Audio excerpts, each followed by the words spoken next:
Ladies and gentlemen, welcome to The Crossover. Starring Josh Johnson and Chris McGill. Featuring Christina Thorson. And of course, you, the Instagram live chat. Now, sit back and enjoy this week's edition of The Crossover. Powered by Card Ladder. Oh! Hi. Who is that? Future Instagram star. It's called. My name is Sammy. Oh, I know your name now. Good. He was on the live with me today, and the comment section just wanted to hear him speak. Nobody wanted to hear me anymore. Sammy, would you like to talk for 2 hours about cards? No. He's already past his bedtime just for this one moment. Plus, he's probably got some Lego sets to build, right? Maybe. I'm not building past 9. Someone in the chat earlier today, Chris, they were like, let Sammy cook, because I was like talking and reading something, and they're like, just let Sammy cook. How you liking this, Sammy? Good. He said, am I gonna be on YouTube? Yeah, I guess you will. I wanted to do more videos with him. Okay. Tell the audience, Sammy, about some of the cards that you have in your binder. What? Some of the cards you have in your binder Oh. upstairs. My Pokemon ones? Yeah. Oh, I got some full arts. I got like 10 Pikachus. So I got a lot. I can't even think of all of them. Yeah, I've seen it. It's nice. It's really nice. What did you think about those new cards today that came in the mail? I really liked them. They were good rated. They were shiny. They were new. I liked them. There's not a lot of them in the world too, which was surprising. He likes the serial numbers. Yes, I do. There's only 10 in the whole world? Yes. It's more exciting if there's only one. Chris has all the 101s. He likes he has like cards that actually say the words 1 of 1. Oh my gosh. Yeah, he's got a lot of those. That's crazy. Yeah. Sammy, you're on the right path. Yeah, he's like, why don't you just get the ones that are 101? What's with this 10 stuff? Well, the less there are in the world, the more expensive, probably. Smart. Generally, I think that's true. Yeah. Everybody. Okay, Thanks. gotta go. I'll be in a different video, hopefully someday. See you, Sammy. See ya. All right, buddy. Bye. Nice job. All right. We don't even need. I think that was great. Yeah. We could call it here and go out on top. He was. I was watching him today, and I was like, "Well, I'm going live. Do you want to watch?" And he's like, "Can I be in it?" I'm like, "I guess." And then he enjoyed it way more than I thought. He doesn't want to watch. He wants to join. Yeah. All right. Welcome, everybody, to the crossover. Today's Friday, March 29th. Back after a 1-week absence. And most people are understanding this time, which is great. Mail days. You had a bunch of mail days, but for the people who didn't see your IG live, would you happen to have them with you? I do. Some of these I've shown on this show, but they, PSA. One of them I haven't shown before, so I'll just go quickly through the ones I've already shown. This is 2008 Noble nameplates. Came back with a 10 auto. Nice. And then 2009 limited logos. An 8 auto. Thanks a lot, PSA. Nice. 03. This is the rookie nameplates. And then the new one is this guy. This is the 04 emblems. This one, a pretty nice grade. I'm happy about that. 7 with a 10 auto. Yeah, that's tough. Yeah. Yep. Did you have a mail day? Nope. No mail days for anybody over here, I don't think. I can't believe Christina hasn't found that card yet. Yeah, she's not going to give up though. She's never going to give up. We have to information that they're real, right? I think I've asked that before. Yeah. What did you say? Do they exist? Are we sure that they exist? According to the Panini brand manager, yes. I am one printing plate away from having the printing plates, and if I get the fourth printing plate, I will be protesting in front of Panini with all 4 printing plates for them to make me a unnumbered neon green disco. Or what if they numbered it 6 of 5? What if they just hand stamped it with a K for Christina? All right, I think no card of the hobby's got more airtime than the Maxi Cleaver 2020 Prism Neon Green out of 5. So enough about that card. All right. And any card ladder related announcements from anybody? We'll be at National. We'll be at National? Yeah, so in some form we will. Yeah. We'll show up. All right. We'll be on the corner with a sign that says "Will work for hotel lodging." All right. It'll be made of cardboard. I guess it is about time to start getting excited for the National. It feels a little early, but maybe not. It was like a little bit warmer today here. It was like kind of warm, and I'm like, oh great, summer's coming, National's coming. Yeah. What's warm? What, about 90 today? No, it was like 84, I think. 84, okay. Yeah, it was in the upper 70s here. All right. All right, well, let's get to some questions. Let's rip through some questions. Yep. First up, from 90s B-Ball Cards, the great Jake Roy. How are you enjoying the new pod with JJ Redick and LeBron James? I'm enjoying it a lot, actually. There's only been 2 episodes, and I think they filmed them at the same time. Yep. Do you like it? Oh, yeah. Kevin, a friend of mine, messaged me, and he was like, have you seen this? And I was like, yeah. He's like, isn't this kind of something you've been agitating for? I was like, yeah, it is. This is great. Feels like those 2 guys are seeing that there's a wide open lane to make smart basketball content. Yeah, it's like I used to really like Tim Legler because I felt like he was the only one on TV that would actually show screens or pick rolls, like even something as basic as that. And these guys are going through like more advanced type stuff, which I enjoy. And I was fascinated by when they were like, oh, teams move to a switch defense, and then to counter that, they're doing this new thing where it's like the ghost screen where you basically just like touch the guy, and then whenever I watch the games, I see them do that. And I'm like, how come he's not setting a full screen? He's just like, now we have it explained. It's neat. Yeah, it is. The content coming out of it is great.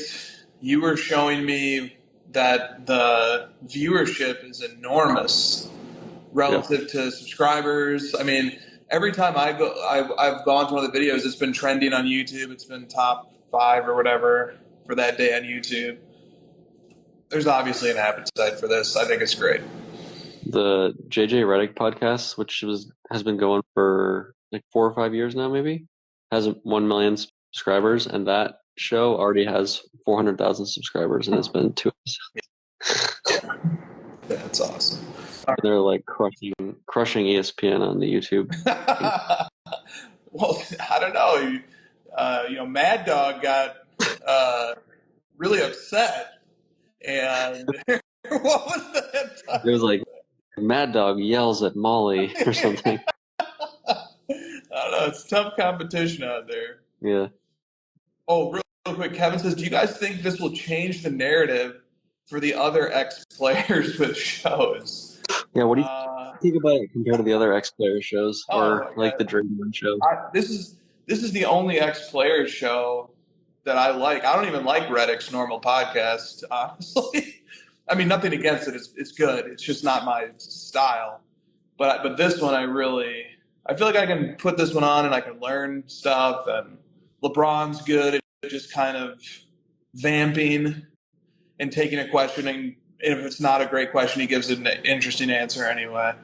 But I don't think – I hope that other ex-players find that this can give them license to talk as intelligently about basketball as they'd like to, and it doesn't all just have to be hot takes and goofing around and stuff, which is fine. There's a lane for that. People love that stuff too. But Well, how much of it is that, like, our current selection is like Gilbert Arenas and Steven Jackson versus LeBron? There's a pretty big difference. huge difference.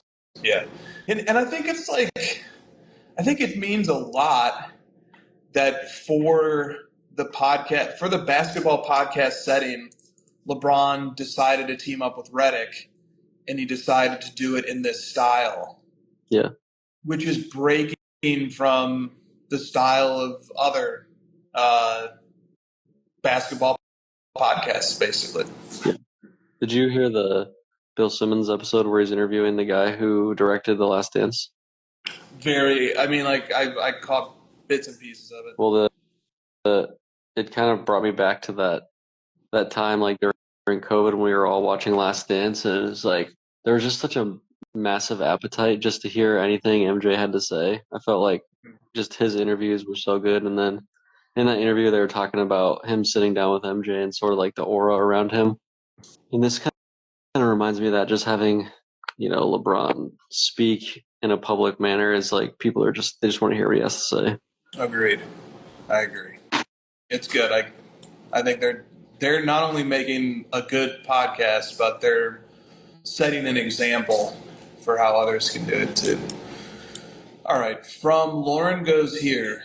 Do you think that the NBA and the MLB are over, under, or appropriately reacting to their players' recent sports gambling scandals, given the crossover endorsements between the leagues, teams, and even the players? So the basketball one is the guy that was on the Kings or something? Is that right? I think the one that's getting a lot of attention right now is Jonte Porter. Yes. Brother, yes. What's brother he Michael Porter Jr. He's on the Raptors. Raptors, that's right. Okay.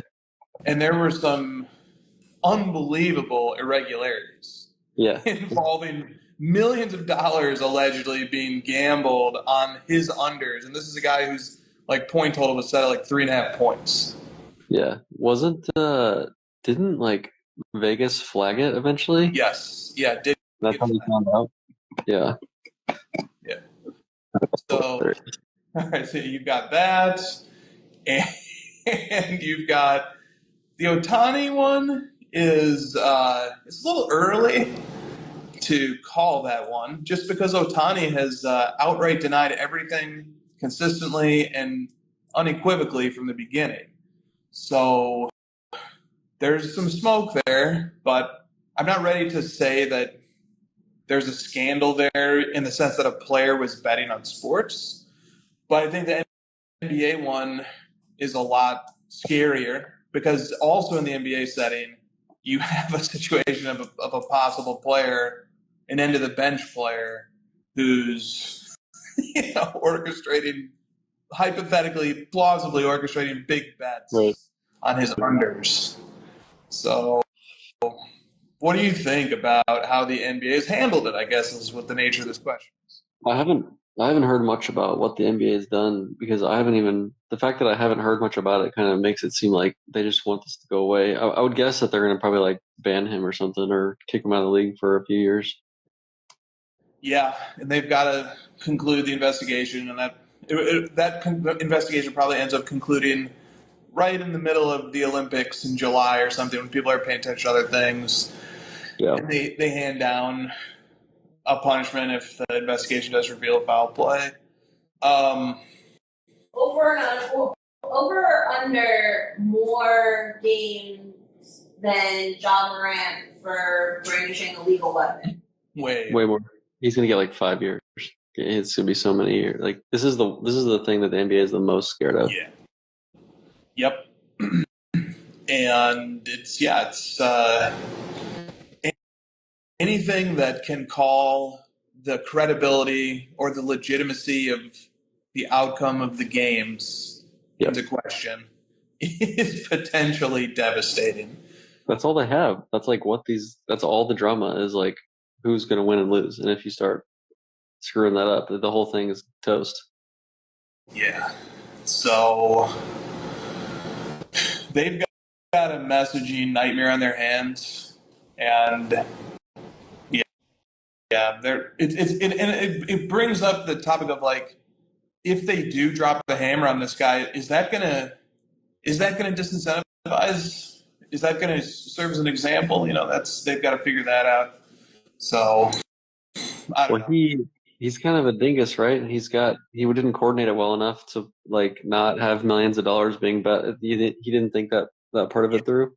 Yeah, that's the part I think that just made it such a slam dunk, was that it was just by factors of right 1,000 the amount of money being bet on unders on a end of the bench player. Yep. That just there was no way that wasn't going to get flagged. I never even heard of this guy until this came up. Yeah. Yeah. Exactly. All right. From Geppetto Cards, the league should allow bet. So he has a solution. And I asked him to explain further. He goes, the league should allow betting with pre-approval, similar to trading for finance professionals. I asked him, what does this mean? And he goes, well, there would have to be restrictions on betting on their own sport. So what Jonte Porter allegedly did can't happen. But if an MLB player wanted to bet on a Boston Bruins game, then there could be a procedure for MLB compliance to review and approve it and give authorization to place the bet. And then this is similar to like if you work for an investment advisor and you want to buy stock, you need to request trade clearance, you need to input it into a system to ensure there's no insider trading risks. And this allows for transparency into all the bets placed if there's any questions about funny business.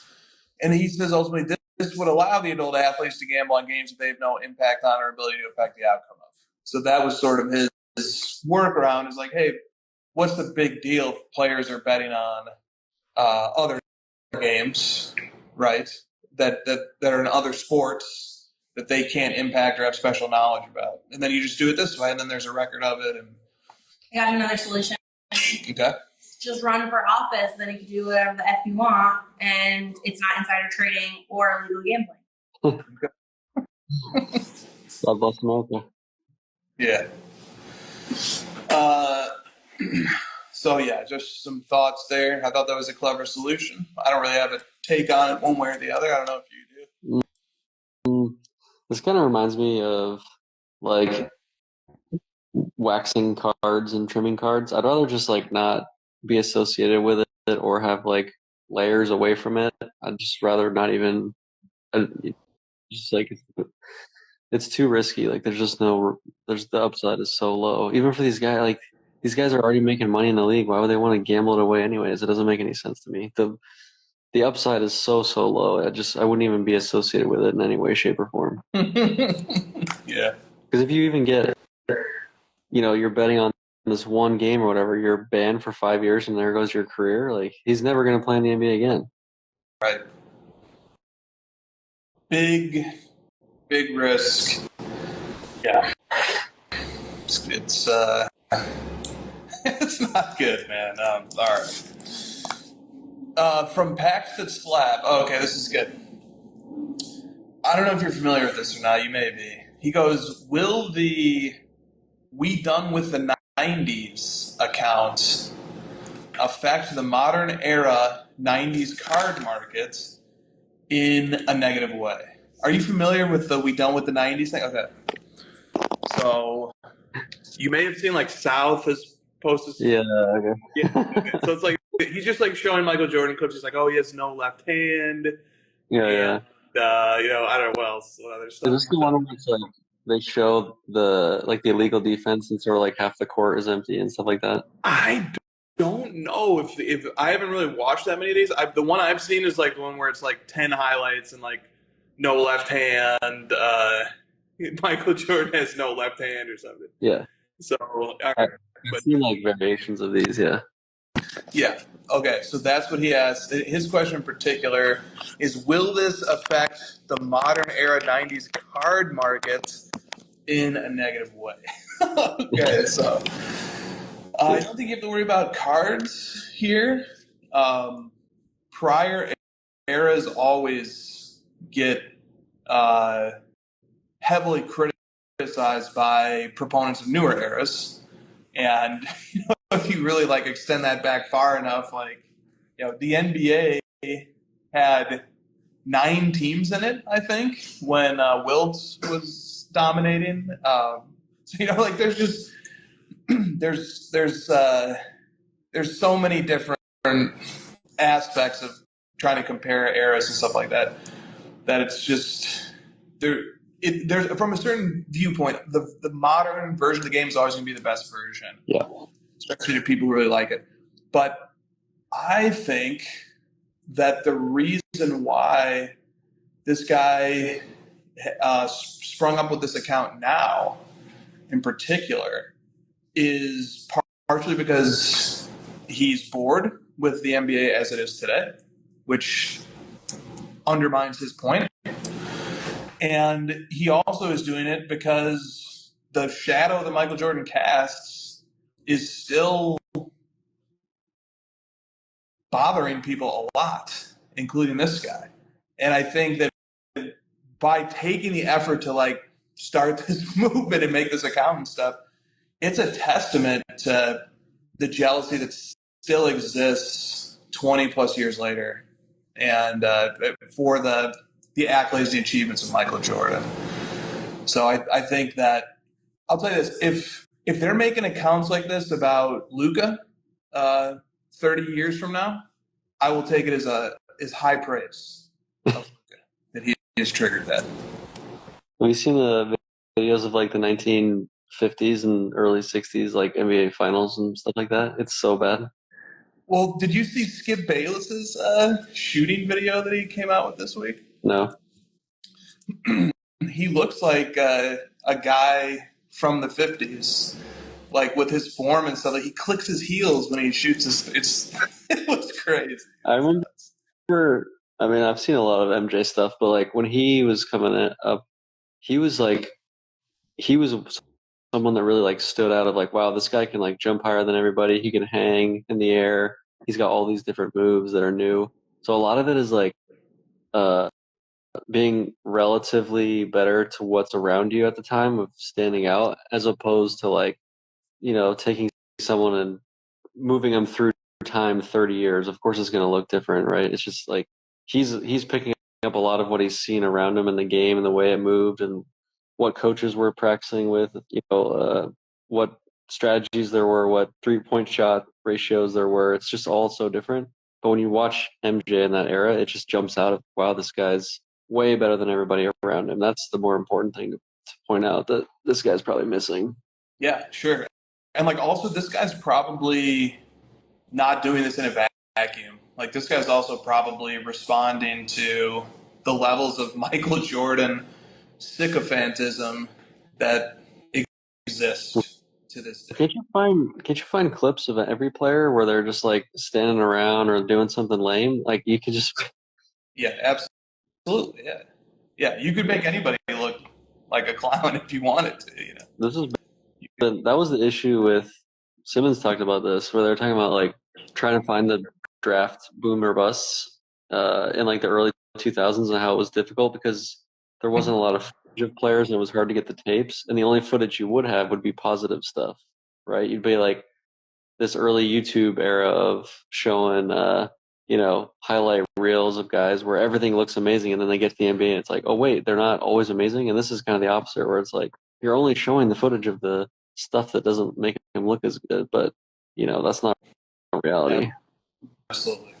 Yeah, and there's a good piece of advice in there for the hobby, which is when the summer tapes come out of like the highlight packages of players who have like a great summer. Yeah, exactly, Ben Simmons.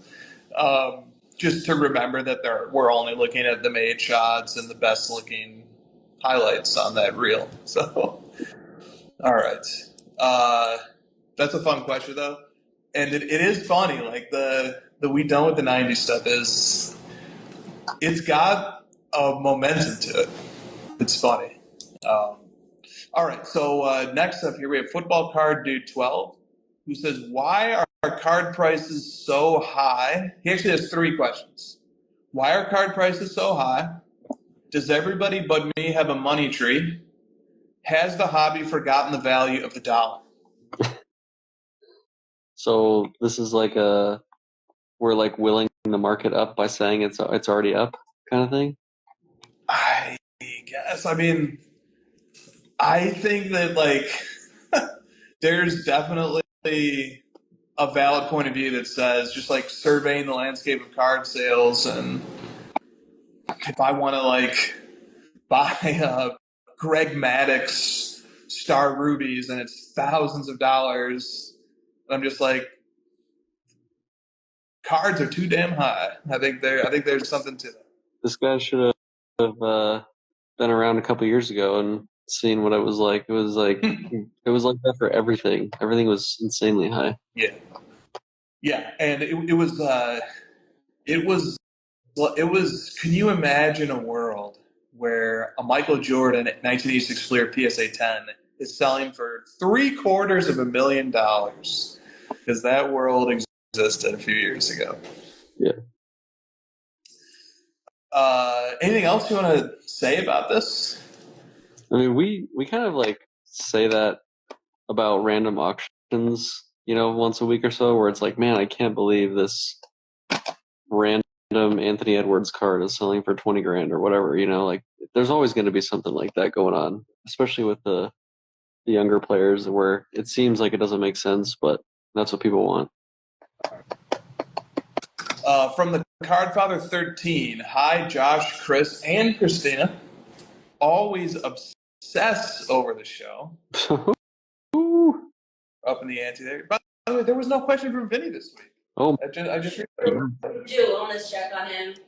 That's Vinny, if you're listening to this right now, please message one of the three of us so that we know you're okay. Yeah, otherwise we'll be reaching out to you. We might need to figure out like his emergency contacts and information. Maybe we do.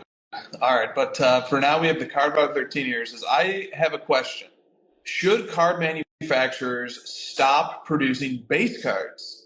It seems like breakers just rush through base cards to look for the color parallels. Manufacturers can still produce packs of cards, but they would just have the hits. And it would be far less wasteful and more eco-friendly.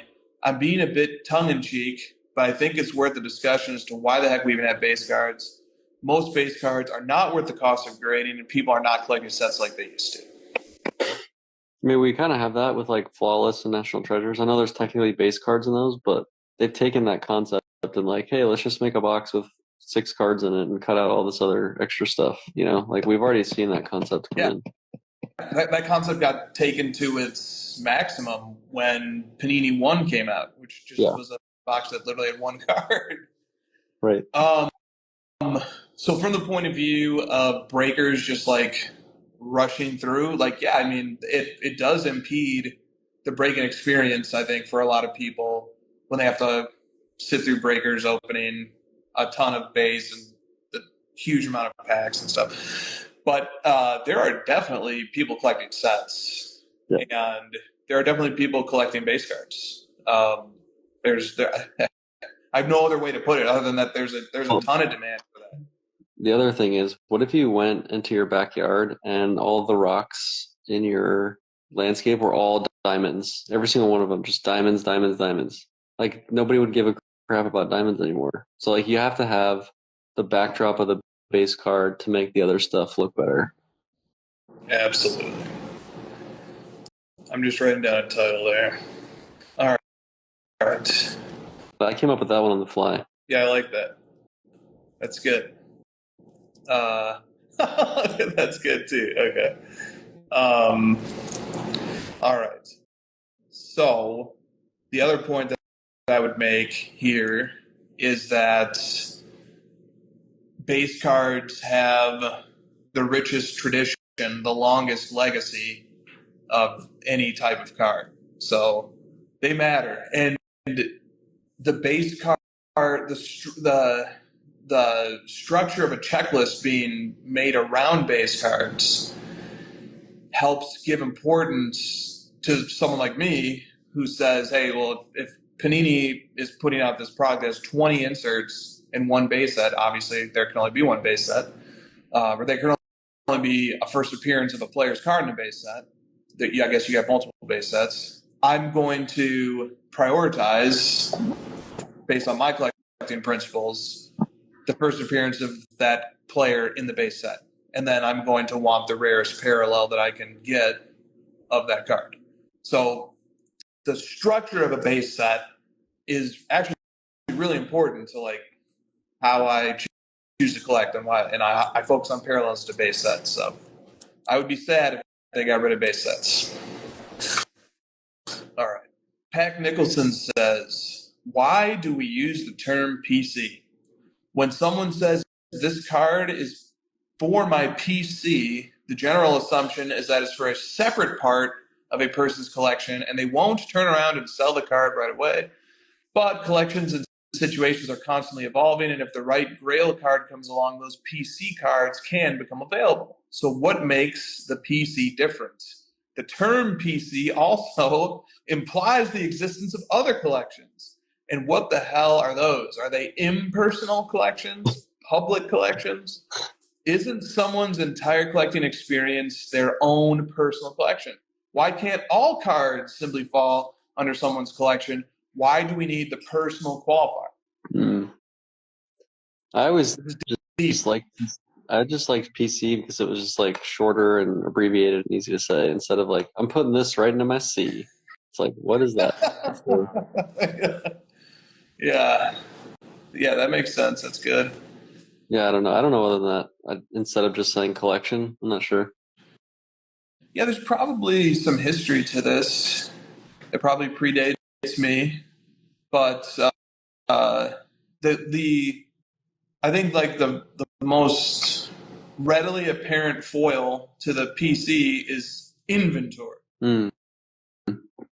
And so the need for some term to describe something as not becoming a piece of inventory exists. I think that does exist. So, but maybe the term definitely could be better. I remember for years I used to get annoyed at the term PC because it made me think of personal computer. Yeah, right. Yeah. So, but what are some of the other points that are made here? So there's sort of this idea that I can say something's for my PC, I can believe something's going into my PC, and that sort of communicates to people like, hey, this is getting tucked away into the shoebox for a long time. And then plausibly something could occur that makes me sell it a month later. Yeah. I took this as like some anxiety over the fact that people who are collecting kind of have to like defend themselves and make up terms for themselves just to like differentiate themselves from seemingly what is the more common thing right now, which is the dealer, the seller, the buy-sell trader. So it's like, oh, we have to like now make up these extra terms for ourselves just to like really let you know that we are collectors, Yes, exactly. But the point stands here that the phrase is weird. Yeah. But I don't think it's just completely random and without reason that people need a phrase to describe something that isn't inventory. Yeah, we should just start throwing the word personal in front of like everything we own. You want to get into my personal car when we go down to our personal display? Yeah, I think if we had to call it, if we had to say the full title rather than the abbreviation, we wouldn't keep the person. Yeah, this is my personal collection. Yeah. No, yeah, I got it. It's your collection. We get it. Yeah. But if people don't want to say collection, they PC where I don't know, PC it has stuck for a reason, Yeah. I think. It's just a nice abbreviation, like I said. You're just texting. It's nice to just say PC instead of typing out collection. Yeah. Absolutely. All right, but I always enjoy a good Pack Nicholson question. All right, from Hot Sauce Sports Cards, how do we get collectors to feel empowered again? We need the collectors setting the trends, not the manufacturers. Do you have an idea of what he's referring to here? Because I have a guess. No, go. What's your guess? My guess is that I've heard from multiple people that they feel like Fanatics or Tops, I guess, is attempting to tell collectors you should think of this as the best card. Like the Brady Bowman, like you have to want this. You should value this the most, or the LeBron Bronny Super. Like this is the card that you guys should want, and that's just it just feels a little over the top. Yeah. I think that historically it's been more so the manufacturer and the product designers will do their best to come up with the best product and design the best cards, but once they send it to market, they back off and they let the market decide what the best card's going to be. Yeah. There was a little bit of that with Zero Cool, where it's like you should be caring about these entertainment cards, and this is the pop culture thing right now, so therefore it should translate smoothly to cards. And there was a lot of like pushback on that because it wasn't like traditional sports cards. So yeah, I get that.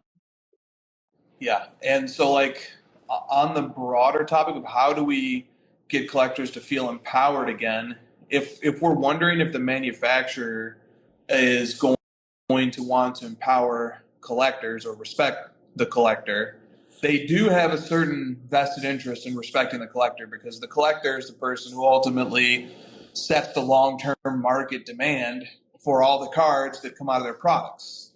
So if the manufacturer is able to realize that, then they're going to understand just how important the collector is to the value of everything, even super hyped up ultra modern prospects, whose prices are still dependent to some extent on the price of comparable items that are in market set by collectors.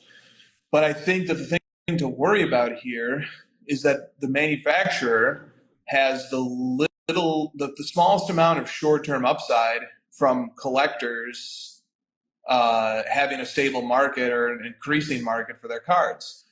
They would have more of a vested interest in that if they owned the predominant marketplace.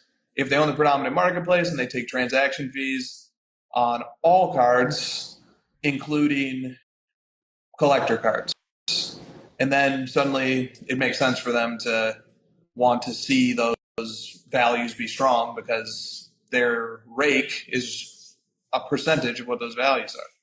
But they don't have that right now, with the exception of PWCC. And Panini doesn't own any marketplace as far as I know. So I think that there's an incentive problem here, but I don't think that the alternative is any better. I definitely don't think the alternative of consolidation of marketplaces underneath the same roof as manufacturing is going to, it may increase the manufacturer's incentive to care about collectors, but it's not going to make the hobby experience better. Yeah. Eddie in the chat brought up a good point where they might be pushing the gimmick stuff harder because they don't have the licenses and they're just sort of reaching for anything to get attention. And hopefully when the licenses kick in, then it'll get more standardized and normal. Or, and I was thinking, like, if you want to take the collector power back, just stop buying the gimmicks. Just, like, they'll stop making it if you stop buying it. I promise you that. It's a great point. There is definitely agency here that collectors can exercise and should exercise. And on sort of the idea of the gimmick cards, like, I really do wish, just from my opinion, there may be smart business tactics at play that I'm unaware of or unable to think of, or that trump my concerns as just a one-off collector. But I do wish that they had not done the Brady card. I wish that they had not signed Wembanyama to an exclusive and prevented the creation of Spurs autographed Wemby cards or any fully licensed Wemby cards. I would have totally understood if they said, we're going to do an exclusive with him that starts as soon as we take over the license. And I understand there's probably a part of them that was thinking maybe we'll be able to get in there and take the license over earlier and we can sort of like force them to do this. But it didn't work out. And now I think cards suffer quite a bit as a result. So I do wish that those things didn't happen more and more. like I was more neutral on this topic as it was unfolding, and now that I've sort of seen it play out, I really wish it didn't unfold that way. Yeah, now that the Wemby Black is out, the Black Shimmer's out, Prism it's been out for a while, a few golds have surfaced, etc. Like, there's nothing left really for the Wembanyama market to like get excited about or thrust us forward as a hobby, because we do depend on these rookie classes and having sweet cards come out every year to boost the interest in the space and like get people involved in opening boxes and stuff like that. So like the fact that that's already done for this year is, I mean, the year's almost over, but still, you know what I mean? Like, there's just not much wind left in sales. Yeah. It reminds me of a question that Ryan Bitter submitted, which is, which of the following patch cards would you rather own? Game worn and photo matched, but from a non-licensed product, or non-player worn patch from a licensed product? And my answer to that is neither. The ultimate cop-out answer. But it reminds me, looping it back to the Wemby topic, for example, of the amount of confusion that's created by there being non-league licensed Wemby patch autograph rookie cards, or, well, whether they're rookie cards or not, they're rookie year cards. And there's always, to me, I think, there's always going to be a whiff of illegitimacy when even the most novice collector picks up that card, that non-licensed Wemby, and it shows him in like a Yankees uniform when he's throwing out the first pitch or whatever. There's always going to be an immediate, why is he in a Yankees uniform? There's always going to be a layer of illegitimacy. I think that's the best word I can come up with for it. When even the most rudimentary collector of cards looks at it, right? They're immediately going to detect that this isn't quite the real McCoy. Is it the one where he like doodled alien ships on the card? Yeah. Yeah, I mean, gimmick central, dude. The license to me is like the very first thing I would look for. I don't know what it is about it. It's hard to explain, but something about it being like this is the official card licensed by the league of the player that they're. It just gives it that real legitimacy. In the same way that like grading companies and authentication, like having a card slabbed, it kind of gives you that extra bit of like comfort in the card and legitimacy of it. The licensing is even more important, where it's like the NBA did not give you the right to put the Spurs logo on this. Therefore, it just doesn't feel right. It's weird. Agreed. It's a growing concern of mine right now. All right. From Drake's PC, in my opinion, the amount of focus on money in the hobby has gotten really bad over the last few months. Before I finish this question, a theme is emerging again this week, is it not? Yeah. Yeah. I don't know what this is about, though, because like this theme was not even like slightly on my radar. It's just this like this flipper versus collector theme. Is that what you're saying? Yeah. And it might be like spillover from the Kurt's Card Care stuff. Maybe. There's also a lot of card shows going on right now. Like, I'm hearing a lot of people going to a bunch of different card shows all across the country, like every weekend, basically. So there might just be this sort of like in-person anxiety that's happening between the two. That was kind of my thought. That's interesting. Okay. Well, Drake says, in my opinion, the amount of focus on money in the hobby has gotten really bad over the last few months. So much so that terms like collect, personal collection, true collector, and other collector-focused terms are laughed at or joked about by many. We aren't ignorant to cards having value and some being good stores of value, but why does it feel like you're constantly swimming upstream and defending yourself when you're just trying to be a collector? Yeah, because a lot of people will say like, oh, this is going into my PC, I'm a true collector, and then they'll just like flip it a week later. So the dealers are rightfully like apprehensive when they hear that to like give you the deal or make the deal with you because they don't trust you. So it kind of goes both ways on that, you know? Yeah. Yeah, no, that's fair. That if there are definitely people who are misusing who are disingenuously using terms like "this is going into my PC," or there was like a funny thread in one of the Facebook groups about somebody like buying a card for their PC and then like then they got called out because he turned around and listed it like a few days later. Oh, yeah, I sent you that one. There was like 250 comments in that thread because the guy who sold it to him made a comment in there. Was like, well, I guess it's not going on your PC forever. I guess you are flipping it. And there's like this line in the sand of like, which side are you on? Who are you defending here? So there's something to that, and so much so that, like, just like quoting Drager, so much so that terms like collect and other collector-focused terms are laughed at or joked about by many. It sounds like Drake listens and talks to the wrong people. Like if people are laughing at me when I'm talking about something I'm passionate about, right. Immediately I'm never talking to them again, seriously. Yeah. Like, so maybe he needs to weed out who he's following or talking to. Yeah. Yeah. This is kind of, you're gonna laugh about this, but like the more that like that kind of stuff goes down, the more I know I'm doing the right thing. You know what I mean? Like if this starts to circle around us more and more, it's like great.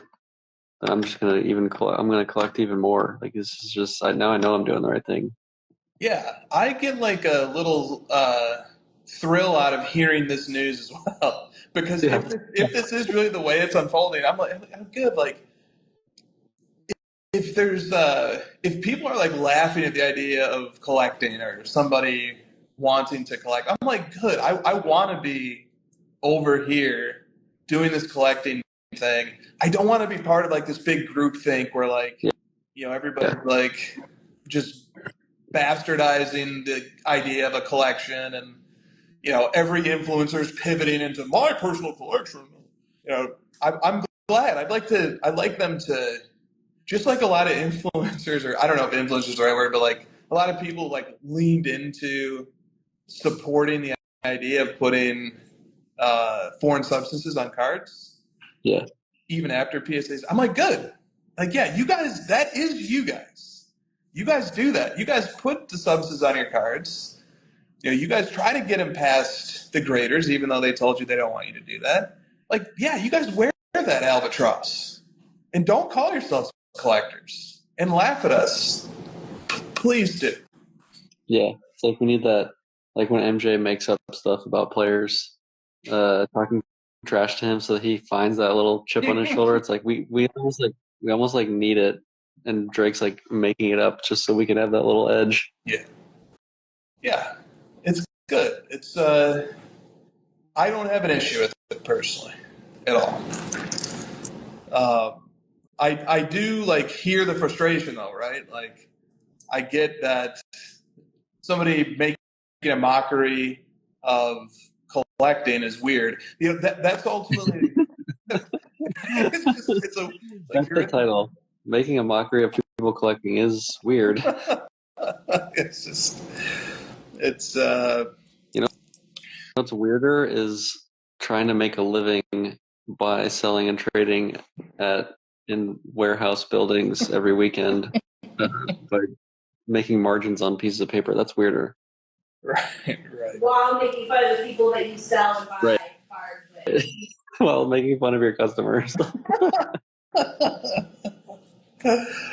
It's weird, but there's something true about it, which is why I think I also don't mind it. Like, they really do feel that way, so fine. Good. Let's get honest.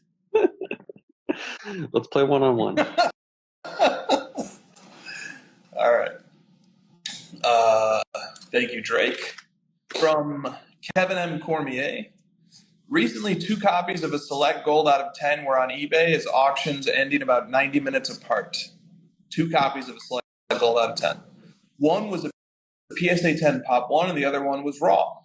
So would you go for the PSA 10 at the Pop 1 price, or would you wait and go for the Raw at a much lower price and then send that in hoping for a 10, knowing that it would increase the Pop from 1 to 2? I lost both auctions, but here's the thought experiment. If it's like a super, super modern, I'd probably go for the Raw. Yeah. Okay. Why? What's the reason? If it's like 2022 or later, it's like, well, there's not like a manufacturing issue with this. There's already another 10. It's worked once before. The Raw's probably got a decent chance to also get a 10 if it's brand new. But if it's an older card, I'd probably just go for the PSA 10. Yeah. It's a closer call for me because there is something appealing about the certainty of knowing the grade before I buy it. Yeah. So it's a close call, but I do think I err on the side of getting the Raw one as well, especially if I can look at the pictures, the centering's fine, doesn't look like there's any damage. Although I haven't had a Raw card damage being stuffed into the eBay authentication card saver. Brutal. All right. Also from Drake. I'm shamelessly stealing this question from the Wharf Sports Cards, who posted in the No Recent Comps community chat. What is one card you want for your collection that is more difficult to find than you think it should be? For me, it's the Drew Brees 2014 Prism Gold out of 10. According to Card Ladder, there's been only one public sale in the last 5 years. Yeah, we know what Chris is. Right. We know what Chris is. I don't know. I'm thinking about it. I'm not sure. What do you think about the idea of a card like a 2014 Drew Brees Prism Gold that has 10 copies, but it just never shows up? What do you think about when something like that happens? When I was thinking about this question, I was thinking like I just haven't seen any Todd Gurley 101s come up for sale. Like it's been so long. That field level black, yeah. Like they just don't come up for sale, and it's just driving me nuts. And I'm thinking, yeah, because who gives a crap about these, $100 cards? Like they don't even want to bother. Like they'd rather just keep it than like spend the time listing it and packaging it up and selling it so they can get $70 after fee. Like it just doesn't make any sense, Yeah. I'm not saying that's Breeze, but there's some sort of like Breeze isn't quite on the Todd Gurley, but he's not on the like MJ end of things either. He's somewhere, there's like this spectrum, and he's probably somewhere in the middle. So the closer you get to the Todd Gurleys, the more it's like you're just not going to find this stuff because nobody's selling it because who cares? Exactly. So I'm going to do something that annoys the heck out of me, but I'm going to do it anyway. I'm going to do it. All right. Even though I know that this would annoy myself as a listener. Annoying yourself. Listen closely. You're going to get some good ideas.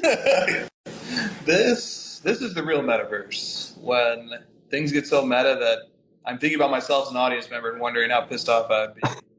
But like to your point of sometimes cards just don't come to market because there's not enough value either to justify taking the time to put it up for sale or to justify selling it as opposed to just keeping it. And I think about that because I've noticed, I think most people have noticed, that the quantity of like super high-end Grail cards coming to market is way, way, way down. And I'm not saying that anecdotally or using the eye test. This is measurable. The offerings, for example, with PWCC Premier have gone from hundreds of cards just recently as a year to 2 years ago to now 70, 80, 90 cards in a Premier auction, or maybe 100, 110. But it's come down significantly. And that's a good metric for it because PWCC Premier conceptually is supposed to be for cards 20 grand and up, roughly speaking. I think they may have like changed that policy a little bit, but that's roughly what it's supposed to be. But what if, and many of us, I think we're like praying for the spigot of ultra high-end cards to stop flooding the market. But now that they have, I can't help but think, I can't help but complain on the other side that maybe the spigot has stopped because the value and demand of those cards has gone down. And it's a situation where the reason why people aren't sending these to the market anymore is because the perceived value has taken such a hit. They'd rather wait. Either they'd rather wait, or it just isn't worth the hassle. Like there are people. I don't know how well known it is or not, but there are people of incredible means who are buying cards all the time. And if a card's worth $200,000, it's probably worth the time to sell it. And if it's worth $50,000, maybe not. Yeah. Well, I mean, if you had a card that was once worth 100 and now it's worth 20, you're probably thinking it could probably. I mean, it could be 100 again someday. Why not? I've seen it happen before, and 20 just doesn't really do much for me right now. It doesn't change my life. If it goes back to 100, I'll think about it. In the meantime, no thanks.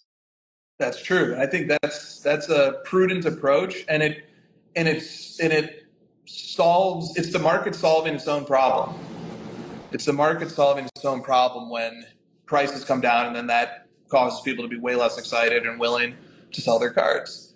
But it also merits a complaint now on this side to say, man, doesn't it suck that all these cards are worth so much less now? So are you annoyed at yourself, or however you phrase that, because now you're arguing on the side of how come I don't get to see any high-end cards hit the market anymore? Exactly. Now I'm complaining, I'm complaining about the result that I badly want.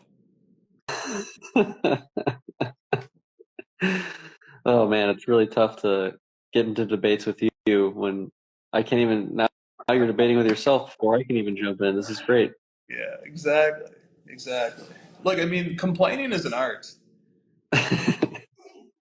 Which the more easy life gets as we get more modern, and the more we complain. So that's the great truth. Absolutely. All right. Let's move on here. Brendan Ryan 74 says, would a social media site specifically for the card community, fully loaded with profiles that you can decorate with graphics, forums, a marketplace, chat rooms, games, trade rooms, all of this being linked to vaults, would that ever come to fruition? Leveling up a tiered status that pays out for time spent, an activity-based currency which can be spent on the site, card collecting social media site that has it all. Is this too much to ask? Oh man, that's a lot. You're basically trying to build an Instagram and whatnot and all that combined. Instagram's a hard platform to build. Social media is difficult. Like the chatting and the live streaming and all that stuff, it's difficult products to build. But whatnot does a lot of those things. Yeah. These communities that have that kind of stuff. It's like pretty social, right? You have an account. Yep. I think one thing that you're missing here is that new people getting in would have to discover this app or this site in a different way. Whereas a lot of people have Instagram accounts or Facebook accounts, and then they stumble into the card community. Yeah. Wouldn't be that organic way in. It's a really great point. That's why I've always been an advocate of eBay or a marketplace like eBay to be a pillar to cards, because everybody knows how to use eBay. Your credit card's already there. Your sign-in's already done. 100%. And then there are like I get the vision behind what Brendan is talking about, and that would be a card utopia. If everything that he described existed, it would be amazing. There are like little concerns though, like what are the privacy policies in the event that some third party is trying to access chats going on between two people? Is the proprietor of this going to sell that data? Or what happens if the government wants to come in and get access to those chats for some reason? Is there going to be a strong privacy defense put up by the attorney for the Zuckerberg was getting grilled in Congress. Like, you really want that? Exactly. Well, he's not getting grilled in Congress because he's not sharing chats with people. He's getting grilled in Congress because his company knew that they were driving teenagers to commit suicide, and they didn't tell anyone or warn anyone, and they continued to build the algorithm to perpetuate that issue with teenage girls. So let's not oh, Zuck's he's a scumbag. Don't hold back now. I won't. All right, Christina has weighed in on that. Can anybody tell it's an election year? Ugh, I'm so annoyed. All right. She stopped herself. It's okay. It's a totally valid point about the Zuck. All right. It's not a partisan thing. That's a we should protect our children thing. Yeah. All right. Jeff Rose Jordans and more says, I always watch the show. I would always rather watch the show than paint drying. In the spirit of this time of year, with Cinderella stories and greatness coming out of nowhere, have any of you had a card that before you got it, you weren't even sure you cared about it, but once you got it, it became one of your favorites? Trying to think how that relates to college basketball, but I'll go with it. I'll let that slide, and I'll go with it. I don't know. I guess any patch auto card. I used to think that I would hate it, and once I got more of them, I started to like them, I guess. Yeah, the possibility of something like this happening, for me, it becomes more and more remote as the way that I collect becomes more and more focused on not stumbling into and discovering cards, but very purposely seeking out very specific cards that check very specific boxes. So there's just way less opportunity to get surprised these days from my approach. But there was a time, especially collecting 90s inserts, when how do you go wrong with a Michael Jordan 90s insert? Golden Touch from 96, Golden Touch from 97. But, you always take a gamble on am I going to like the card when it's in hand? I've seen pictures of it.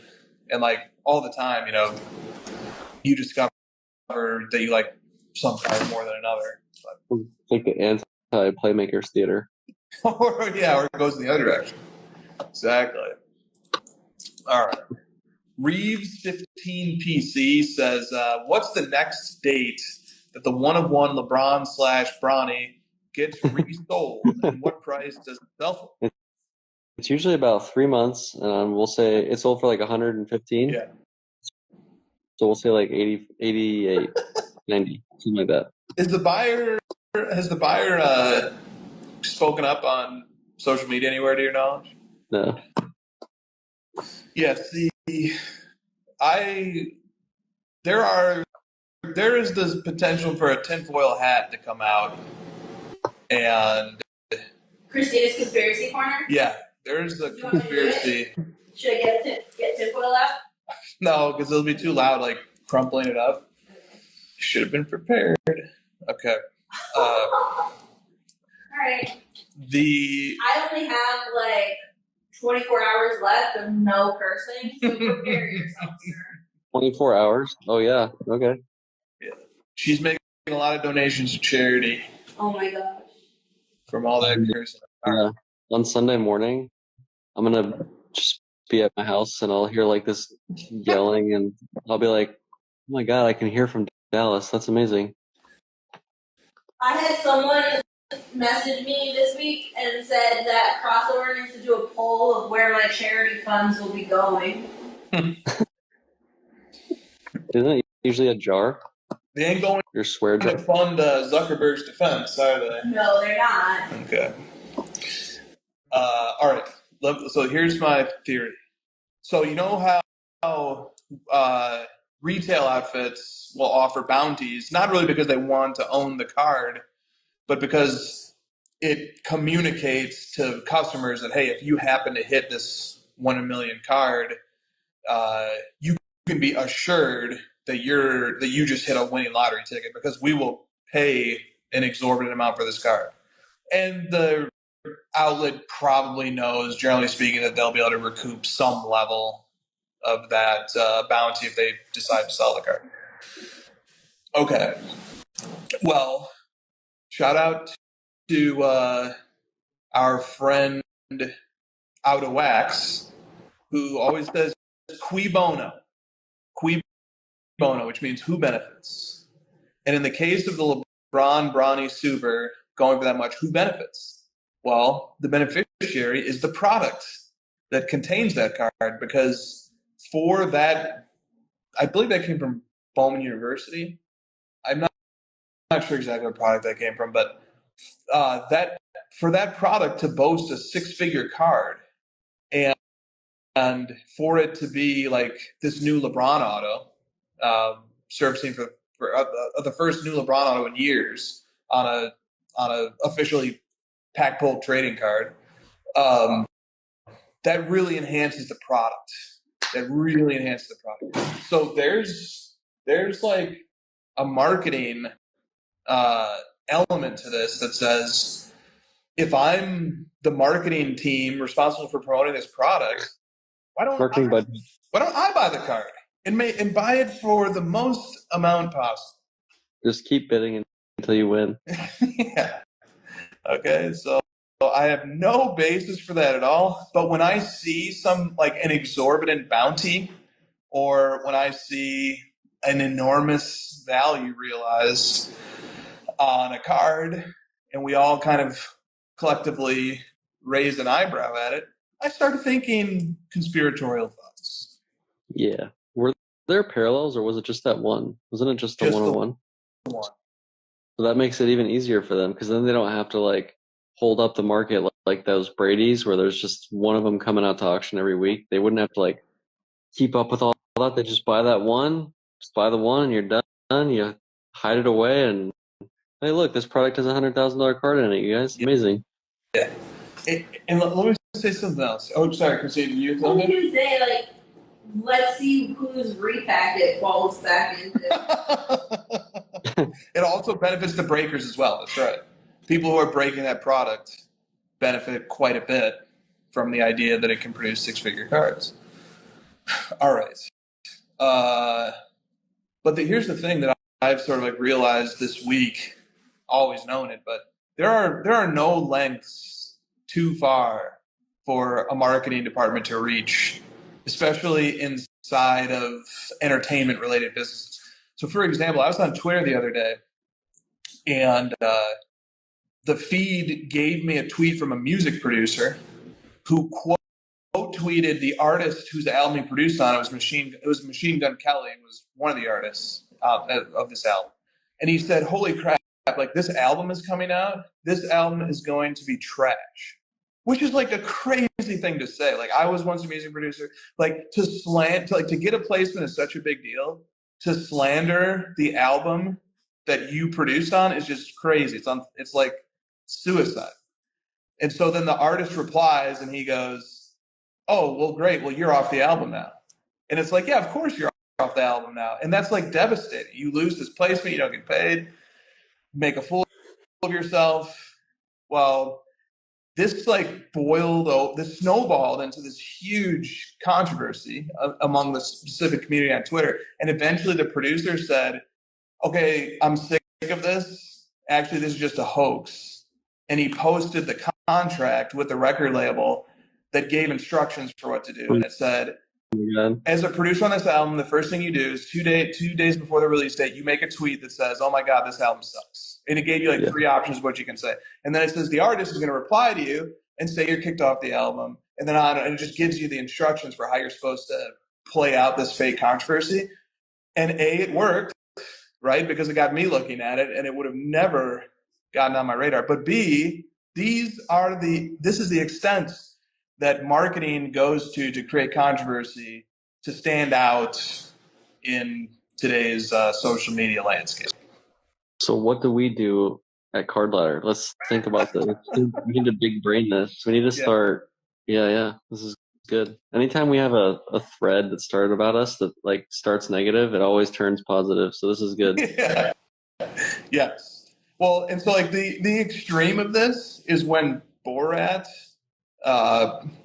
came up with a plan in advance with Eminem, where he descended from the ceiling at the MTV Awards and landed and put his package on Eminem's face, and Eminem pretended to get mad and storm out, and it's all people can talk about, and then it was all scripted. They agreed in advance to do it, and they rehearsed how they were going to behave, and yeah. This is the WWE model.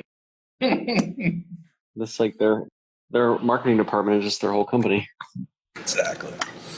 All right.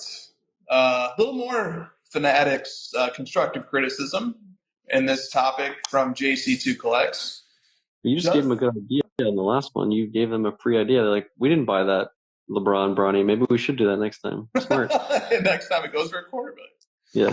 All right. From JC2 Collects, does Fanatics periodical dropping of their unlicensed Wemby or Stroud autographs, does that permanently alter the hobby?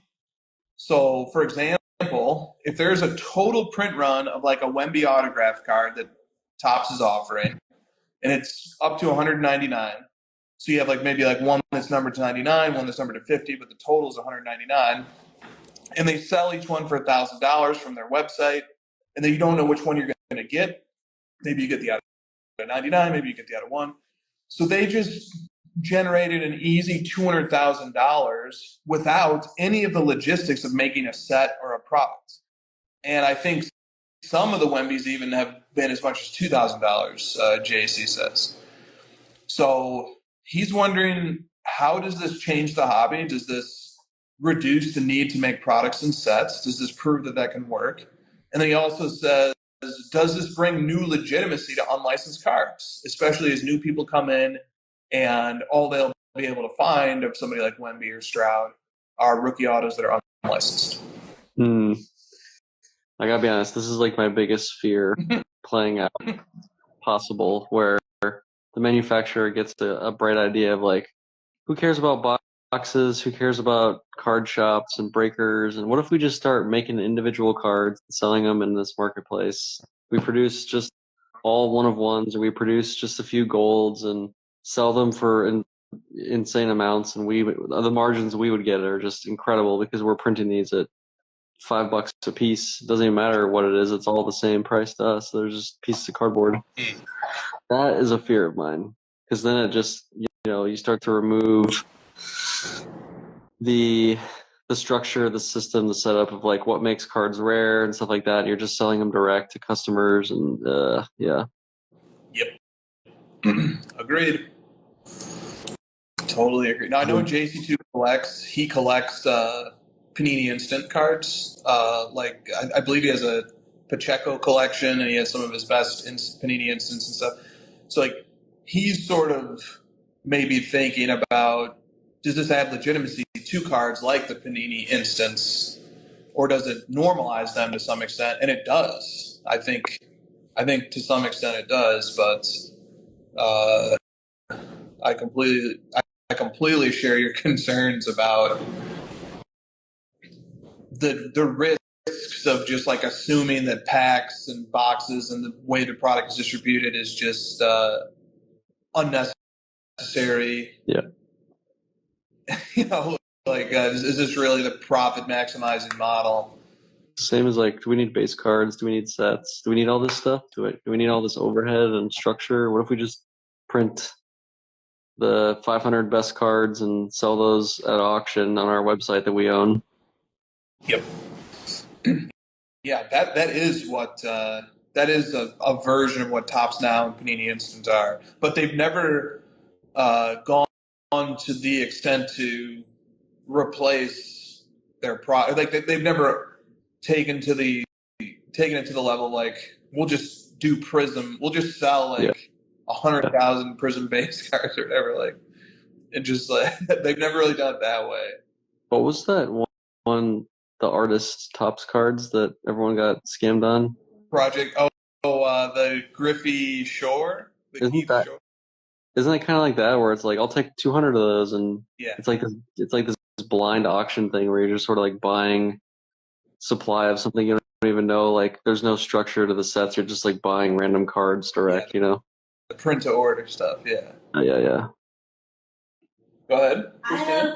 He said everyone got scammed on. I have an issue with that because He's just talking about the Griffey, the Keith Schroeder. I know, but everyone knew how that was going to play out. Like, it wasn't. We have 5 of them. I was not. I told you when you told me to buy them. I told you what was going to happen. I was like, one, I don't like the look of this card. I don't want this card. And you were like, no, just buy it. So, like, I bought it. But you just wait 20 years. Wait 2,000 years and see what it's worth then. Okay. On a long enough time horizon. Wasn't the Griffey the one that teetered over the edge and just made it a complete disaster? Yeah, that was the one that had like 100,000 print run, I think. But, like, that's the thing, though. Like, everyone jumped in on that card because people realized that the cards before that people actually liked the aesthetic of, were starting to sell for higher prices, and people were like, oh, I could buy this for $20 and sell it for $300. I'm going to buy 20 of them, or I'm going to buy 5 of them. And everyone jumped in at the same time.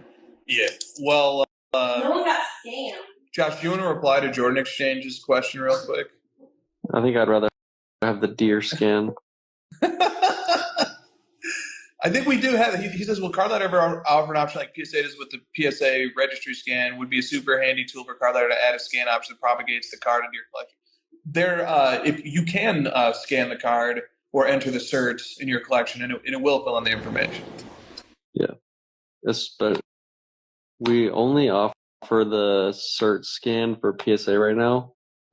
We're working to get it with some of the other companies, but PSA you can punch in the cert, and you can even do certs from a CSV, and it'll just pull in all the information, all the images automatically. You don't have to do anything. Beautiful. Okay. So let me pivot to this question because there's a through line here. So Ryan Bitter said, does Chris have any card relevant insights from Morgan Housel's new book, Same as Ever, which I am like 70 pages into, and this Griffey, this Project 2020 Griffey reminds me of something I read in the book, which the point that he makes is that every market is going to be tested and pushed until failure. And the Griffey Shore Project 2020 was just the example of the momentum of Project 2020 snowballing and getting pushed to failure. And failure just so happened to be the 100,000 cards printed, ordered to be printed. And his point is just sort of that his overarching point is that when people are optimistic and things are good, that leads to increased risk-taking. And increased risk-taking leads to pushing things to extremes and instability. And then instability and failure leads to decreased risk-taking and pessimism. And then pessimism leads to stability and to the conditions once again existing for optimism to set in because of the stability. So that, like, he sort of describes this this cycle and sort of why markets boom and bust, and how you're never going to be able to stop markets from booming and busting because people are going. There's always, he says something like, if you write a box, if you like write a letter and stick it on a box, and the letter says, make money if you open this box, someone's going to open the box. Right. And that's sort of his point, is that like people will push something and push something and push something until until there's just no return left. NFTs. You just described NFTs perfectly. And now they're like, people are trying to make them come back and stabilize them right now. Yeah. All right. From Perimeter Collectibles. This is gonna be saucy. What's that? This is gonna be saucy. As a fan of Le'Veon Bell, who has already spent thousands representing your fandom, how excited were you to hear about him starting an OnlyFans? Told you. Well, I signed up for 10 years. I put a down payment on a 10-year subscription. So, wow. So you therefore created an OnlyFans account so that you could sign up for that? yeah, I never had one before. Did you use your Google login? yeah, what else would I use? No, I think it's horrible. It's mortifying. It's one of the risks of putting stock into a human being. Yeah. you know, like or collecting the legacy of a human being who can, I don't know why he decided to do it. I don't know what the motivation is. I couldn't possibly know. But yeah, it's very, yeah. He's broke. That's the motivation. Probably. So it's very cringeworthy to just be on Twitter one day and like he's tweeting out a link to his OnlyFans. And it's not even getting any traction. It's getting like 12 or it's like, oh man. You looked into it here. You sound like you know a lot about this. Yeah. Well, as a collector, I think I'm obligated to support this. You're his 12th subscriber. Wait, maybe were you earlier? Were you number 4? I when he launches those OnlyFans videos, I'm in there first. So yeah, that's not good. That's good for the old PC. Friday. It's Good Friday during Holy Week, and I'm not amused. Well, thank you for the question, Perimeter. All right. Oh. Your dad watches this, but he doesn't know what OnlyFans is, so. He's going to Google it. Have him Google it after this. Actually, you know what? Instead of Googling it, just go for it and just go to the website or in the browser, type that, and then do .com and just hit it. Yeah. There was a website in the hobby that once have mistakenly stumbled upon this podcast that is not for children. Please go talk to your parents if you have questions. Do not go to the website. Thank you. My son was on the first minute of this show. Yeah. There's no way. We went downhill. There's no way a kid has lasted this long, but if they have, what did Christine say? Talk to your parents about OnlyFans? Yeah, it's good. Talk to your parents if you have questions. Do not just go to a website. But he's going to want to watch the YouTube playback of this, and I will not go this far. I don't even know if I would last this far in the crossover, but good. All right, from JC2 Collects. Is drama down in the hobby because influencers won't criticize Fanatics? That's why? I was thinking. Well, he said, for example, like no coverage of the recent Michael Rubin articles. I went to read the Bloomberg article, but it's behind a paywall. What's the article? What are we talking about? Michael Rubin and his capture of the trading card industry. Oh, this is like he wanted to do gambling, but he was convinced to do cards because it's that thing. I haven't read it. No, I don't. I saw something about like he wanted to get into the gambling industry, but didn't. He was convinced to do this because it's more hustle bro type community that he could take advantage of. Yeah, I don't know. There's something about that in the article about Josh Luber and Gary Vee convincing him or something. Are we not criticizing Fanatics enough? I feel like we do every week. Yeah, I don't know. Somebody also messaged and said, "Do we actually have any influencers in the hobby?" Yeah, we definitely do. There are getting themselves on trading cards every week. Yeah. But like the nature of the question is like, are these actual influencers? Do these people have audiences of hundreds of thousands or millions? Right. Like, no, probably safe to say no. And they aren't influencing us to collect specific cards because they themselves don't collect cards, so there's nothing to influence. Right. And I just wonder, like, first of all, like, is drama down?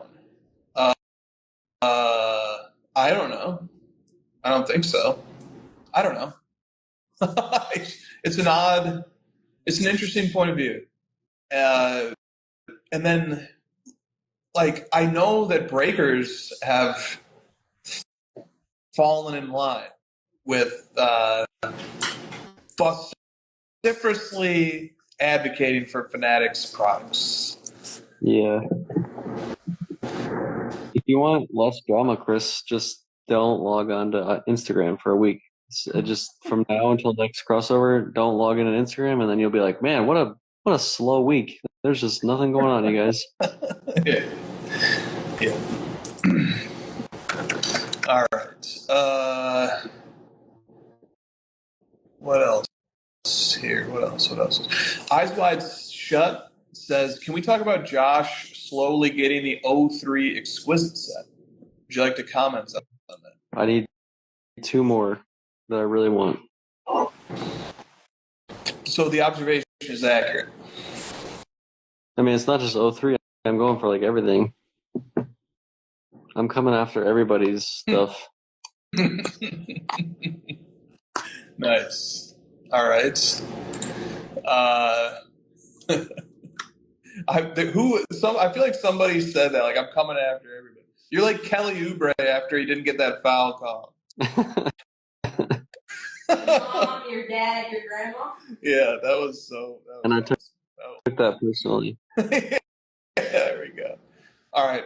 Os Collector says, at some point, should the big three make trading cards? Caitlin Clark was offered $5 million for one season with them, and I've heard Shaq is thinking about playing. It would be cool to have some cards from that league. What happens if LeBron, when he retires from the NBA, decides to play there for a year? Just a thought. What does everybody think? That would be worse than joining OnlyFans. I love what you collect is they have cards. There you go. They have cards. I didn't even know that the big three was still around. Hi, Erica. Did you? No. I sort of did. Yeah, they were in Dallas before the season. Yeah, that's right. You know how like the XFL like started and then they stopped and then they started and then they stopped and then they merged with the UFL. You know what I'm talking about? Like I just can't keep up with all those other random leagues, whether they're bankrupt or not. I can't keep up. Has a random league ever worked out? Exactly. That's my question. That's exactly what I'm asking. Well, could you say the NBA? Yeah. Like the original concept of the NBA and the MLB were random leagues. Well, you had the NBA and the ABA. Yeah, but you're saying like in the last like 20 years, 30 years. Specify that. You just said has any random league. Yeah, every league is random at one point. I would say the UFC probably like pushed through. They made it. That's true. Well, there was a question on this topic from What Are We Doing Here? Football is back. How excited are you and Josh about the UFL starting this weekend? What's your favorite UFL team, and when can we expect some cards to come out? This is the one that's the XFL and the USFL combined, correct? I think so. Dude, baseball started like 2 days ago, and I didn't even, it's like... Yeah. What's my favorite UFL team? I couldn't name a single team. Could you name a player? No. Is Johnny Manziel going to play in it? Tim Tebow? It's like the best player in that league, the best possible player in that league is like the 1,000th best football player in the world. Right. The top 999 are all in the NFL. Right. Yeah. That's fair. Yeah. All right. Damn, I had a train of thought and I lost it.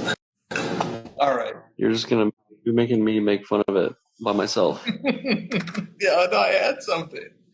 And then I was listening to you and I was looking at the chat and I lost it.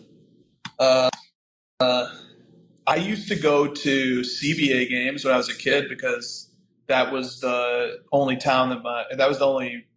like pro sport that my hometown had was the Rockford Lightning. What's the CBA? That was the semi-pro or the pro basketball league. That was the G League. Sort of. Yeah. It's like the team that plays the Harlem Globetrotters? No, it was like it had like my favorite player was Sam Mack, who eventually signed a deal with the Houston Rockets. But like Ralph Sampson went to that league. Bruce Bowen was in that league. I actually found an old Rockford Lightning card of his years ago that I had. It was just like a semi-pro league. Yeah. Yeah, I don't know. Master P once played. Oh, Nick says they played the Globetrotters. Okay. Yeah, see? The Washington Generals. There you go. Okay. Yeah, I remember that. Yeah, I don't know. Will I be watching the UFL or whatever? I won't even be thinking about watching. I mean, I wouldn't have known it unless we got this question. And after this, I'll be actively putting it out of my mind. How? What's the strategy? Well, we can't just start thinking about baseball. That's how much the sport is. Is this like, does baseball just like move up earlier in the year every year just to piss me off? Dude, someone told me that the Japan games the Dodgers played were like, they counted as regular season games, even though they happened before opening day. And it just like, at that point, I was just like, and this is why I don't pay attention to baseball. Like, what are you doing? Like, what? It's fucking March. It's March. Are they gonna have like players of the month for March now? For like the 2 days that we played? Like I feel like the NBA and the NFL just always have the same weekend they start. Like football's second week of September. You know, like now baseball's trying to rein in on like, hey, let's just start in fucking February. They just ended. I just watched the Diamondbacks. Like, give me a break. It's one of those things like, let us miss you. Yes. Like, you know, like when like, yeah.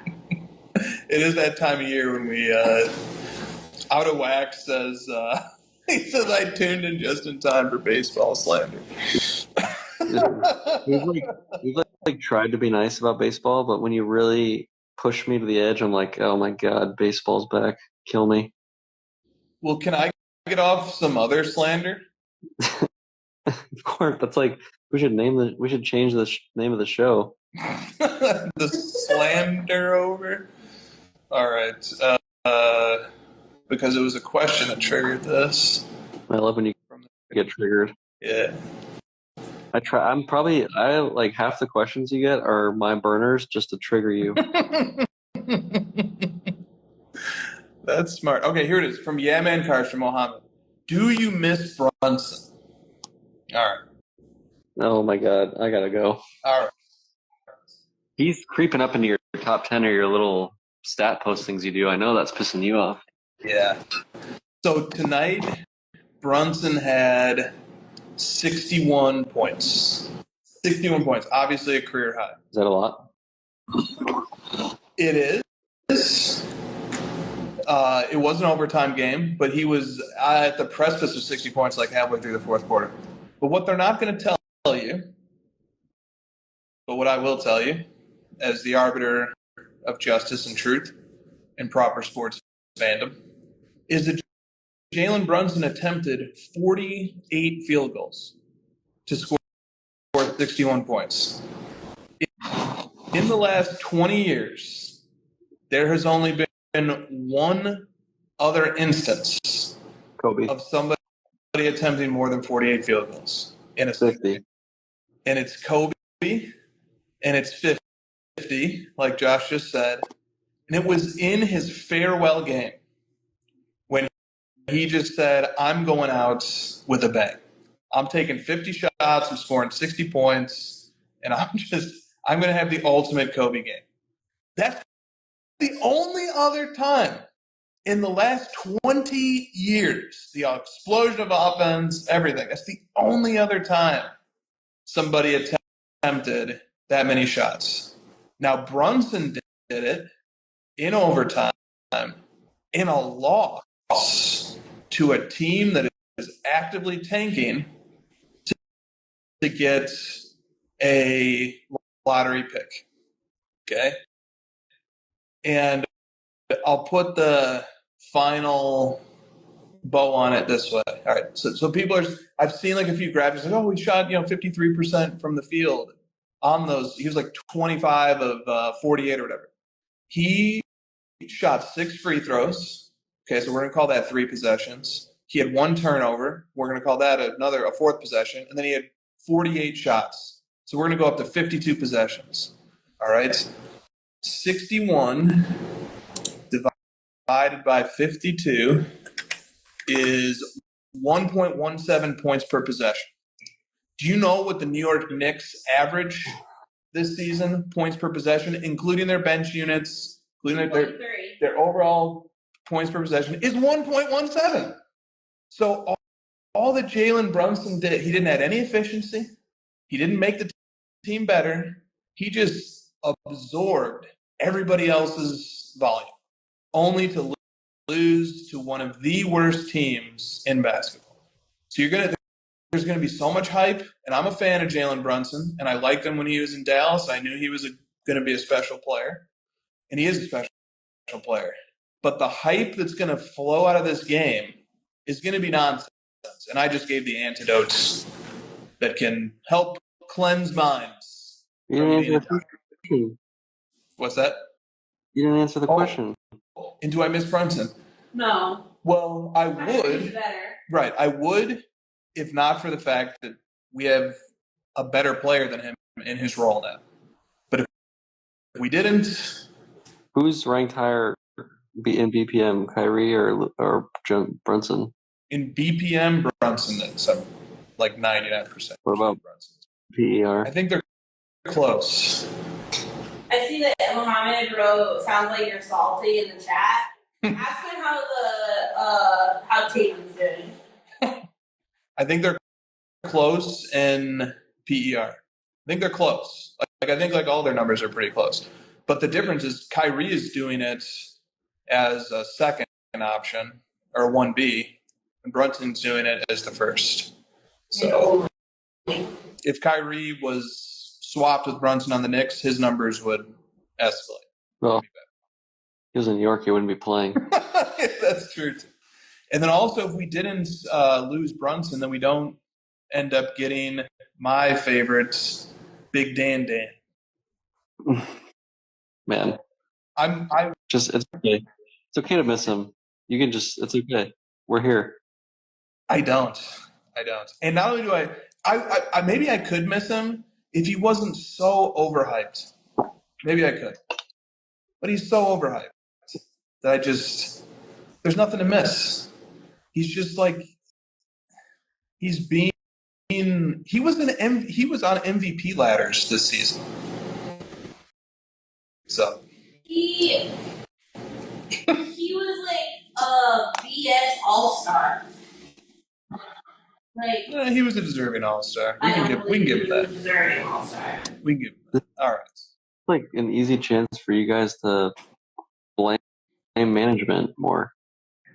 There was a period of time where it was infuriating that when Brunson, he just got nothing, right? Yeah, Brunson was willing to take, according to Brunson's account of things, he was willing to take like $66 million or something for 3 or 4 years, and they didn't do it. But part of the reason why they didn't do it was Brunson was coming off of That was the year before that.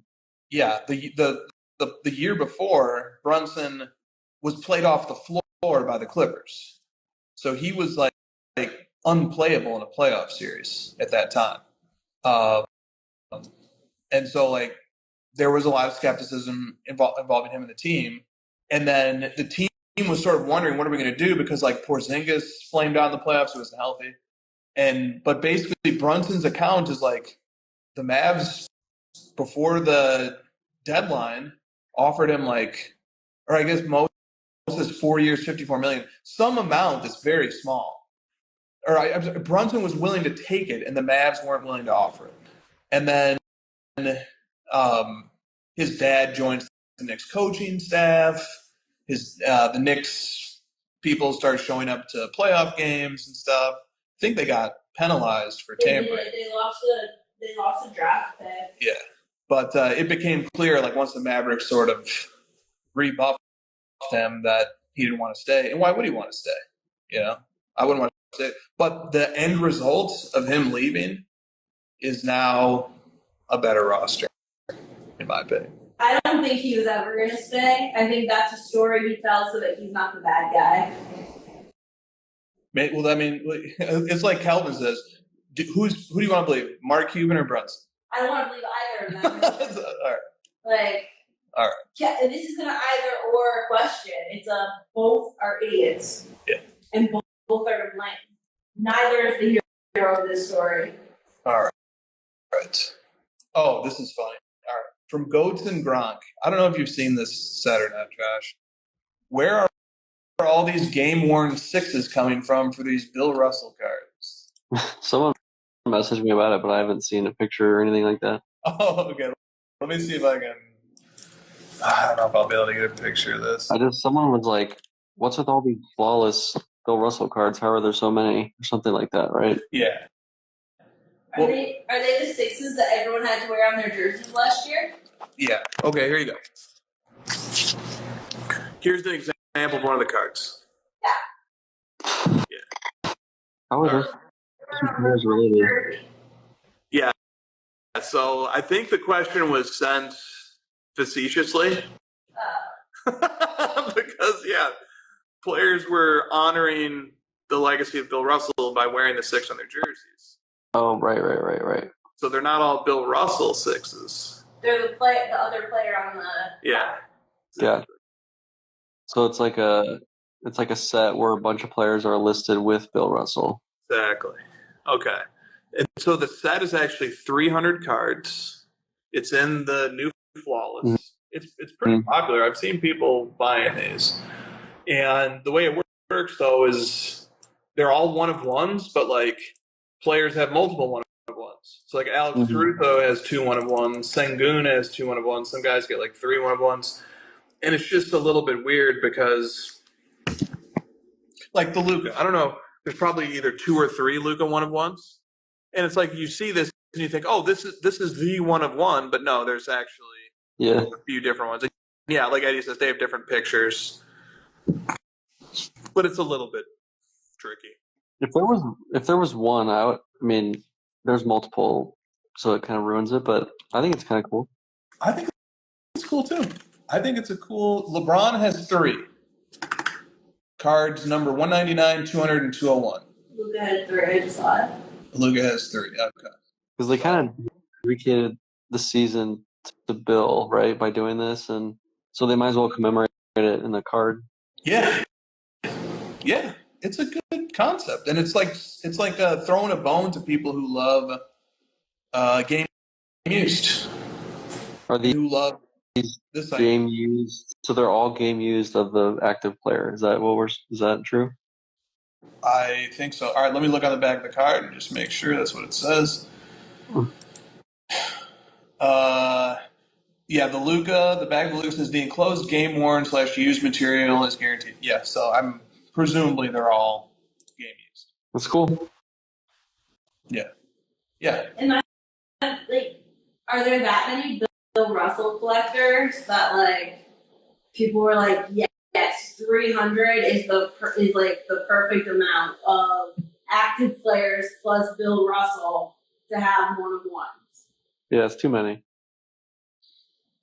We could say that about every product. There's too many of everything. Well, the checklist could have been like 100. Yeah. If we just made like One each active each player. person had only one of one. Star, yeah. Yeah, if it were me, I would have done like 50 and like selectively picked the players that I felt were worthy of being on the card next to Bill Russell and done one-on-one. And I don't know, but there might be some like supply distribution thing we don't know about where they needed this set, they needed it to be 300 to fill out the boxes or something. Totally. Yeah, you got to get rid of all those player assets, right? You had to buy a bunch of those. Plus, you just added 300 one-of-one like box hits into the breaking system. Yep. Yeah. Exactly. It's like all the I'm hearing that a lot of like the shops and breakers and stuff are starting to get upset about they're not getting enough allocation or they're getting less than they used to. That's why we're seeing more of this repacking pop up because there's just not enough supply to like keep your business going. So you got to jump into repacking. So if they're not getting enough supply, and then we're complaining that there's too many cards being printed, it's like they're trying to like balance all that, I guess. Yeah. So Eddie and Kelvin point out that there's one in each first off the line box of this year's Flawless, and it's guaranteed that there's one in each box, meaning there's 300 boxes of FOTL. All right. I wonder what your thoughts are, Josh, on this topic. This is a semi-serious topic from Brax. I just wonder if you have a pet peeve with this or not. So, Brax Ballcard says, Yes. Brax Ballcard says, "Bro, I see a real darkness in the hobby. A malignant infection spreading to all corners. People need to stop handling their sports card alternative assets with their bare hands. I've seen too many sucker MCs rubbing their oils all over some beautifully slabbed goat grails like it ain't nothing. Can you please set the hobby straight? If you don't have gloves on, don't touch cards." What do you think about that? You're saying slabbed cards too? Yeah. Yeah, he says, don't rub your oils all over beautifully slabbed goat grails. Man, That's I don't have a enough. bridge too far with the slab. Yeah, I don't even think I've ever worn gloves while touching it, or I've never like seeked out gloves. If I was a breaker, I would because it's not mine. But this is too much. So, I went to a grading session at Mint last year, put on by Andy from CGC. R.I.P. the Mint. R.I.P. the Mint. That would be And like right now. It's like this week, isn't it? yeah, and it would have been like today, but but he said that none of their graders wear cards because Gloves. Or, I'm sorry, yeah, none of their graders wear gloves because you could actually, without your fingertips, gripping the side of the card, you're more likely to drop the card. So, they do not allow gloves. Can't you just let Brax get 1 point? No. She really perked up when she heard it was a Brax question. Well, yeah. She's like, I'm gonna find a flaw in this motherfucker's question. It's not difficult every time you speak something wrong with what he's saying, so. Is he wrong though if he's doing this ironically and sarcastically? Can't he be wrong? Yes. Christina doesn't always detect sarcasm, but when she does not like it. I do not like it. Which is funny because I can sometimes be sarcastic, but. Oh, yes, you can. Really? See, that was sarcasm. All right. How about we have time for one more question? And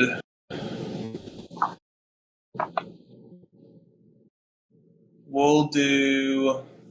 Some of these like go down a trail that we're not prepared to go down anymore. What's your favorite ship beast? What if shit beasts are like up 10 million%? That's a good title. What if ship beasts are up 10 million%? All right, I'll just do this last one. This is from Andrew Kesey.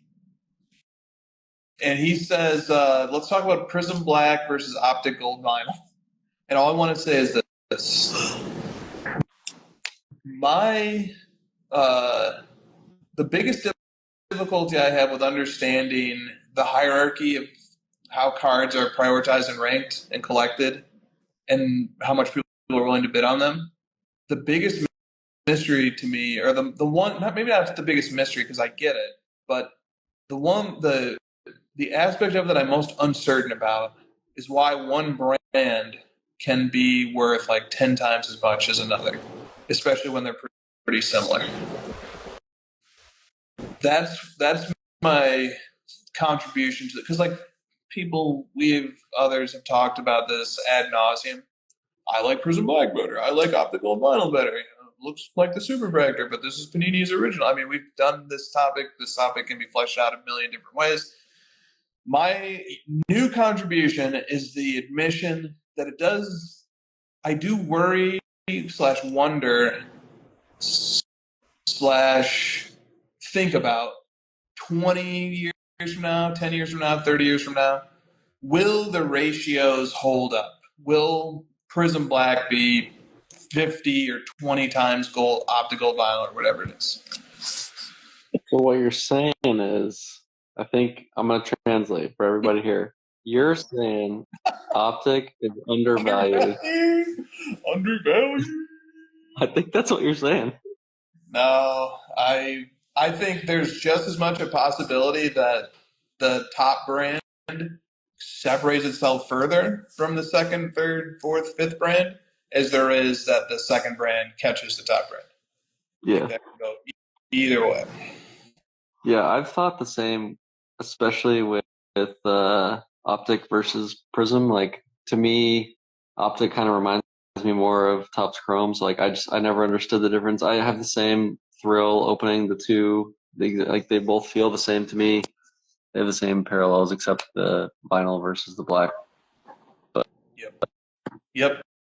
Well said. All right. I think they look better in a lot of cases. But all right, let's pick the title here. I ended up with more titles than I felt like we were collecting at the beginning. All right. So, that's a good title too. How about this? How about we go through these? Number 1, future Instagram star.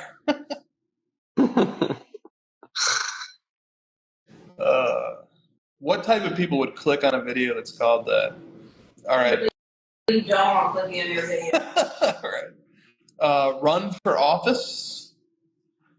What if all the rocks in your landscape were diamonds? I love that one.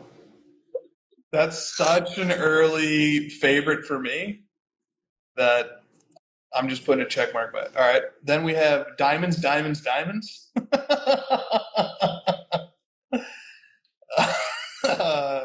Whiff of illegitimacy. That's a good one. Gimmick Central. Wear that albatross.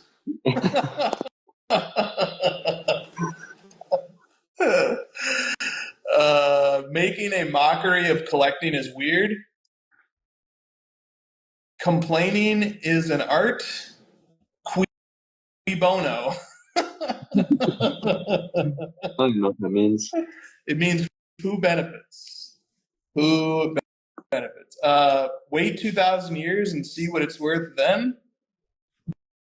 There's nothing to influence. I'm coming after everybody's stuff. What is that? That's you can use like the ninja emoji on that one. That's like that was like the fear mongering against like a Bernie Sanders type. It's like he's coming after all of our stuff. He's taking all my household items. Okay, then we have worse than joining OnlyFans. We should not put OnlyFans at all in any title. And then finally, what if shit beasts are up 10 million%?